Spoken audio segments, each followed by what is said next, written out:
आवारा होने का जितना प्रोसेस है, गालियां खाने का, जूते खाने का, सारा मैंने फेस किया हुआ है। लेकिन चूंकि मेरा आवारा होना, जिस तरह आपने बताया, एक बामकसद था और अभी भी बामकसद है, इसलिए अल्हम्दुलिल्लाह वो काम आ ये गया। आवारगी ज़रूरी थी? आवारगी ज़रूरी थी, लेकिन स्पेशली एक टिपिकल पंजाबी फैमिली के अंदर जिसमें आवारगी का कॉन्सेप्ट ही ना हो, जिसमें माएँ कहें कि ईशा की नमाज के वक्त आपने घर वापस आना है, उसके लिए बहुत मुश्किल होता है कई कई दिन सिग्नल से दूर रहना। अच्छा, दो तरह के लोग मुझे लगता है ट्रैवल व्लॉगिंग करते हैं। एक तो वो जो बेचारे बीवियों से बड़े तंग होते हैं, परेशान होते हैं, या एक वो जिनकी शादी नहीं हुई होती। अब आप किस कैटेगरी में आते हैं? मैं दोनों के अंदर ही आता हूँ। आप मुझे दुनिया का वो खुशकिस्मत इंसान दिखाते हैं जिसकी शादी हुई है और वो बीवी से तंग नहीं है। सारे ही हैं। ये एक ऐसी हलाल चीज़ है कि जिसका साइड इफेक्ट भी है, लेकिन इस्तेमाल भी करना चाहिए। अच्छा, जब आप दूर जाते हैं, भरजाई से बिल्कुल दूर, किसी ऐसे इलाके में सिग्नल्स भी नहीं आते, क्या फीलिंग्स होती हैं? फ्री बर्ड महसूस करते हैं? ऐसे लगता है पिंजरे से बाहर आ गए हैं? क्या वो तासुरात क्या होते हैं? तमाम मर्दों की आप इस वक्त नुमाइंदगी करें जो अपनी बीवियों से दूर जाते हैं और फिर सुख का सांस लेते हैं। घर वापस भी जाना है, इसलिए मैं यहाँ पे वेरी सॉरी ऑनेस्टली बात नहीं कर सकता, लेकिन वल्ला जो सुकून उस वक्त होता है जब सिग्नल से दूर होते हैं। और उसमें ज़रूरी नहीं कि आपको सिर्फ बीवी का खौफ हो। मोबाइल तो एक ऐसी बीमारी है कि ये हर जगह पे, आप कहीं पे भी बैठे हो, ये वॉशरूम में आपकी जान नहीं छोड़ता, इसने नॉर्मल हालात में आपकी जान क्या छोड़नी है? क्या छोड़नी है, बिल्कुल। अच्छा, वैसे आप इतने इतने दिन नेचर के करीब गुजारते हैं, पहाड़ों में, जंगलों में, और इतना कुछ आप देखते हैं, ऑब्जर्व करते हैं। ख्वाब भी आपको इसी तरह के आते थे बचपन में, अगर मैं गलत नहीं हूँ तो? ये अगर आप मुझसे पहले पूछती तो मैं आपको बताता कि जब ना रिसोर्स थे, ना मेरे कोई ख़ानदान में पहाड़ों में आता जाता था, ना किसी का टूरिज्म के साथ वाबस्तगी थी, तब भी ख्वाबों में ये नदी, नाले, दरिया, समुंदर, यही चीज़, बिल्कुल पुरानी इमारतें, यही सब कुछ चलता नहीं, था। जब अम्मी को ये शौक बताते थे या अम्मी को जब ये ख्वाब बताते थे तो अम्मी का रिएक्शन क्या होता?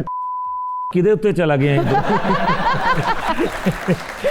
क्योंकि अक्सर ऐसा होता है, अक्सर मैंने ये देखा है कि बच्चों को तो ट्रिप पे जाने के लिए जब पैसे मांगते हैं ना घर वालों से कि जी फलान जगह ट्रिप जा रहा है, तो उस पर बड़ा एतराज आता है कि पैसे कोई नहीं है, इतने फजूल खर्ची करने की क्या जरूरत है, कोई जरूरत नहीं है ट्रिप पे जाने की।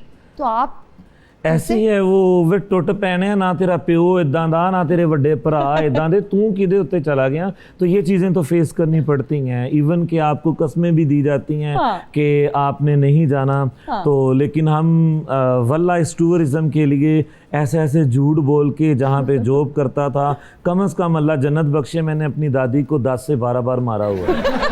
अल्लाह ताला उनकी मग़फ़िरत फरमाए। अच्छा, मुझे लगता है ये प्रैक्टिस तो वर्किंग प्लेस पे आम है, लोग बहुत बार हाँ, ये स्कूल कॉलेजेस में भी ये प्रैक्टिस चलती है, हर चीज़ चलती है। लेकिन एक प्रैक्टिस जो मैंने सबसे डिफरेंट की, घर वाले नहीं जाने देते थे। अल्हम्दुलिल्लाह एक मजहबी फैमिली है, तो घर में मैं ये कहकर अक्सर चला जाता था सफ़ेद शलवार कमीज़ और पगड़ी पहन के कि मैं मदनी काफिले के साथ जा रहा हूँ 3 दिन के चिल्ले के साथ। तो वो मेरा ट्राउज़र किट बाहर अलहदा से पैक होता था। तो घर से मैं जाता था मदनी काफिले के साथ, आगे मैं निकल जाता था इस तरह। तो इस तरह आके ये परवान चढ़ा। अच्छा, आपका फैसलाबादी स्टाइल बड़ा ज़बरदस्त है और ये लोगों को आपका अंदाज़ बहुत पसंद है।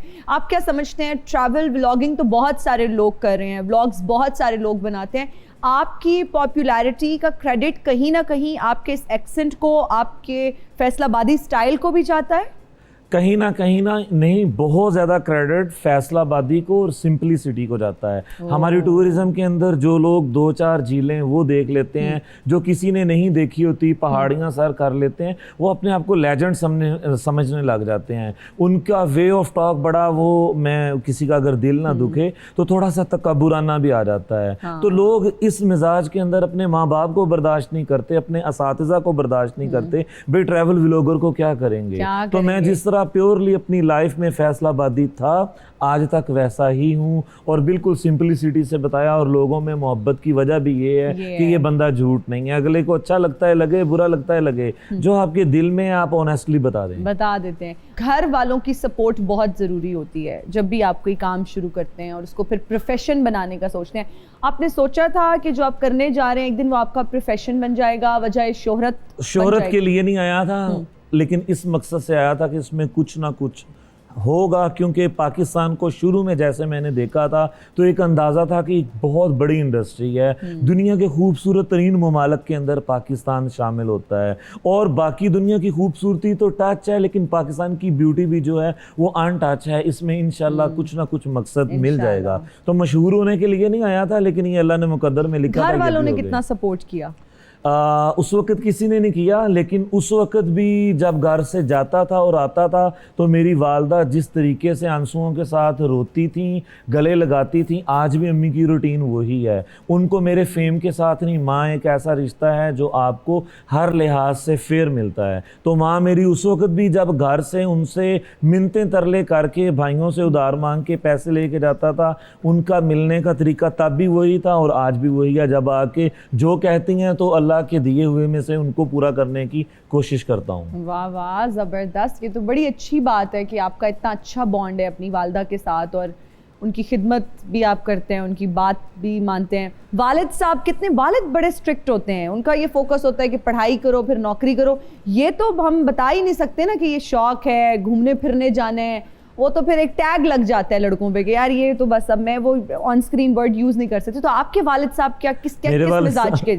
मेरे वालिद साहब भी उन्हीं में से हैं। अच्छा। लेकिन मेरी उनके साथ बॉन्डिंग अच्छी है, तो इवन के घर में सारे उनके साथ कोई हक बात भी हो जो उनके सामने करने से डरते हो, मैं तब भी करता था, अभी भी अपने वालिद साहब के साथ करता हूँ। आप दबंग हैं इस मामले में। नहीं, वो मेरे दोस्त भी हैं। अगर हमने अपने वालिदैन के साथ खुल के बातें नहीं करनी तो लोगों के साथ जाके करेंगे ना, तो बेहतर है बाहर करने की बजाय आप अपने घर में अपनी बॉन्डिंग अच्छी रखें। बहुत अच्छी बात आपने की। अच्छा, आप पे अक्सर एक और तनकीद की जाती है, बल्कि लोग आपसे गिला करते हैं कि लंडा भी आपने महंगा करा दिया है।